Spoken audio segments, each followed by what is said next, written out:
Hi there, you're listening to What's New Today, the Kids and Family podcast where we talk about current events shaping our world. This is Sangeeta, your host from India. We're here to talk about how four men recently tried to take some fabulously glittering objects. I'm, of course, talking about the recent heist at the Louvre Museum in Paris. This podcast was recorded on the 2nd of November, a Sunday afternoon, where I was joined by four brilliant young kids from across India. You might think they all wanted to play Sherlock Holmes and identify the robbers using maybe fingerprint powder and magnifying glasses. But no, they actually had much bigger fish to fry. They wanted to discuss the larger ramifications of this crime on human society and maybe even the future of museum security. I'm just kidding. I was at least mostly keen to know if the thieves wore black and white striped shirts like they do in cartoon movies. And we were all trying to find out whether anyone actually yelled "Stop Thief" in French. Apart from all of that, we did have a fascinating conversation about a few other things. So, why don't we listen to what the four kids in this podcast had to say?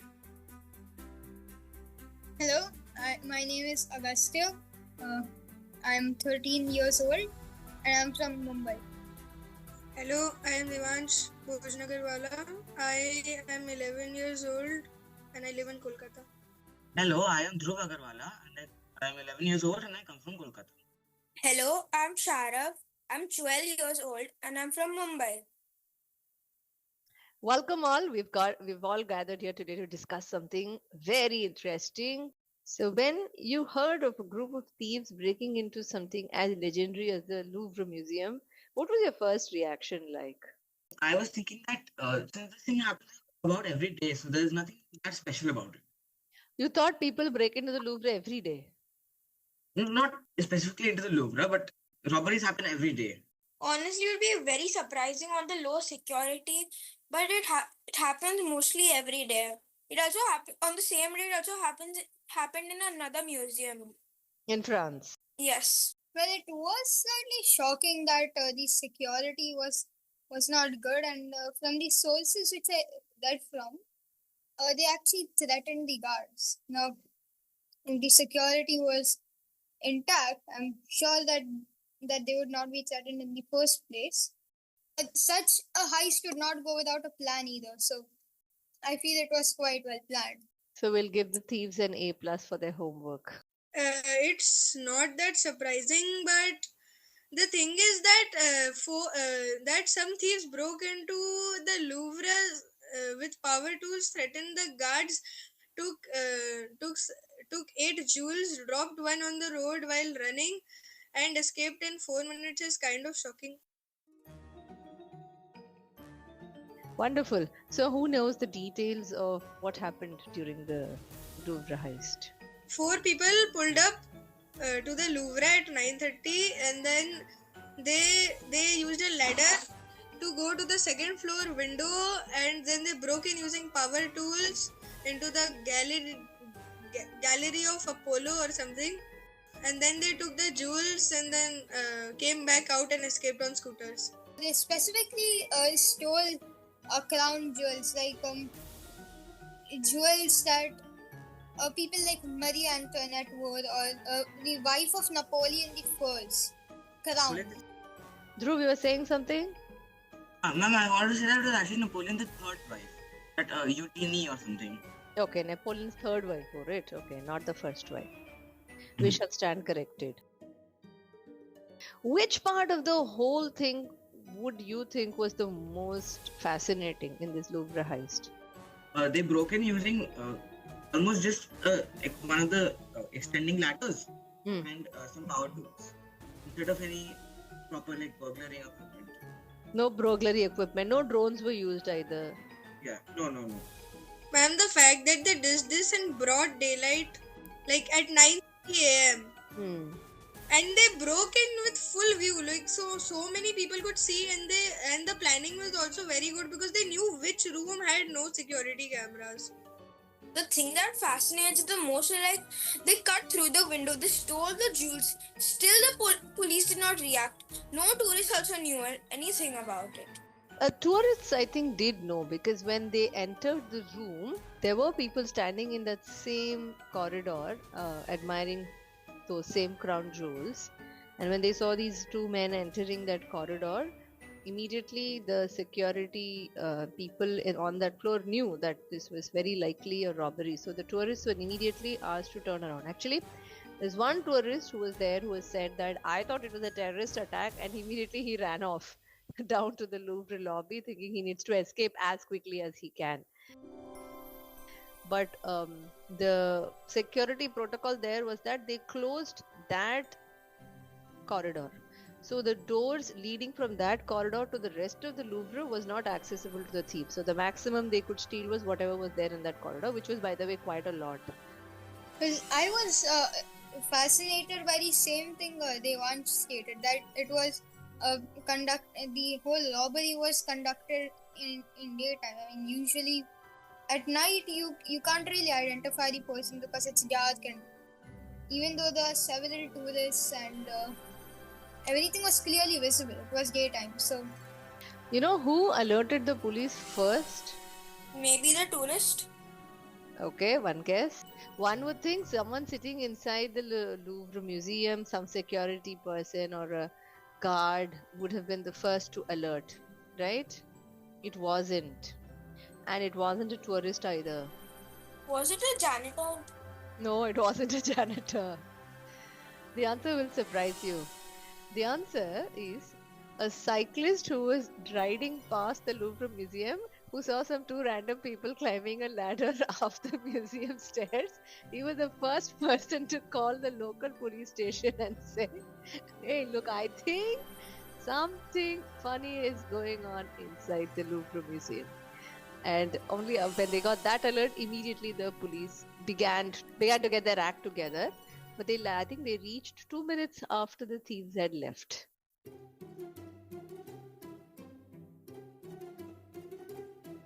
So Europe has some fabulous museums. London has quite a few very interesting museums. France has truckloads of museums all over the country. If you were to visit museums in Netherlands, in Germany and other parts of Europe, you will find fascinating artifacts there. And a good chunk of these are artifacts that originate from Asia. Then there is large parts of Africa and native African tribes, their artifacts. You will find some of the artifacts that have been collected from South American communities. Why do you think you find so many of these art pieces from Asia, Africa and South America, and even to some extent Australia also, being displayed in Europe? British mostly conquered all the countries. Maybe they have took all their artifacts. People there, they think it's exotic and so more likely to see it. So the people who run the museums, they buy those things because they think that there'll be more tourism, and so there's more hunt to get more exotic artifacts. So Dhruv, you think that the museum owners have bought these, like they paid money and then they've got them from Asia or Africa or South America? Is that what you think? Yes. I actually kind of agree with Sharav, because a lot of artifacts once again were taken away from the countries conquered, and Britishers had conquered places, areas all over the world. There are still several artifacts they have not given us. A lot of our properties, and why would we, with such a rich history, such a rich heritage, be willing to give it? They would have taken it from us. So you disagree with Dhruv? You don't think they've paid for it? Those museum owners never paid, they just took it away. They have plundered it. Logically, we would not be willing to give away such famous. We would not do it for money, because this is all very important. It preserves and is proof of our cultural heritage. I doubt that we would be willing to give these away. Most of these museums in the Europe that you're talking about, most of these are very old. Basically, I think that no one alive basically knows how they got those artifacts, whether they stole it or whether they bought it. the few people who may have supplied, no, they may have supplied, they may have bought, or they may have stolen. Quick answer to the points you guys have made. Devansh, we actually do know about how several of these, maybe not all of these, how they were taken away. For example, the Kohinoor diamond was certainly not graciously given up by any Indian king or queen. It was a very devious plot that they used, and they took it away from the former king of Punjab, the Lion of Punjab as he was called, Ranjit Singh, and it wasn't taken away from him, it was taken away, I think, from his son or grandson or one of his heirs. Many of these European museums have also said that, hey, look, we know that these may have come from Asia, Africa, South America, Australia, wherever, and it is a possibility that, we have acquired all of these through not very legal means. In fact, France even published a report recently saying that, look, these have been taken away from African colonies through plunder, we need to return them. The European museums have maintained that we know how to take care of these. We are the best placed, whether it's technology and how to safeguard things that are very old, whether it is security features, or whether it is the fact that, this does not belong to you guys, it should belong to the world. That's been the position that many of the European museums and their curators have taken. So what's your reaction to this? I don't think they are really necessarily the best. I know that they have created these museums and kept these items very safely, but that does not mean that their own nations where those artifacts came from can't do that. For example, several countries like China, Japan, they are able to maintain things very well. They are excellent and they are quite efficient at doing so.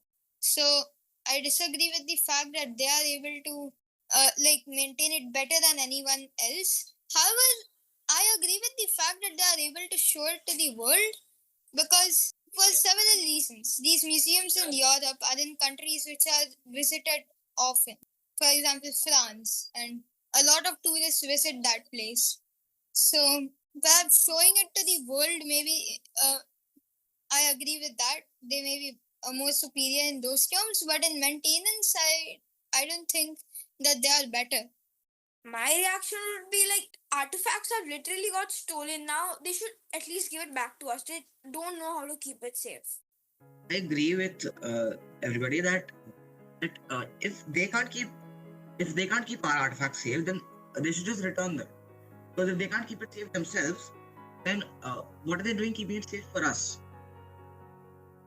You mean they weren't able to take care of their own crown jewels belonging to the French royalty? So how do they take care of our artifacts? For example, the Louvre heist is a good example of the low security that the museums have. They do have a lot of jewels, I have to say, but they have to keep it safe. Otherwise, like all the countries which the jewels belong to, they will be angry. All right, wonderful. When I was preparing for this conversation, I thought, a talk about Louvre heist was going to take the form of some kind of an adventure story. But surprisingly, it's also taken the turn of exploring the complex legacy of colonialism. I hope our listeners had fun listening to us. Did the four of you have fun talking about it? Yeah, it was really fun. It was kind of fun. Grudgingly admitting it was kind of fun for Dhruv. I'm hungry. You're hungry? Okay, that's a very fair point. Yeah, it's almost lunchtime. It was fun. It was really fun, even though first time I came. First time's always the best. Wonderful. Thank you so much for joining me. We'll be back with yet another story very soon. And in the meanwhile, if you liked listening to this episode, please do press like, subscribe, and do share it with your friends.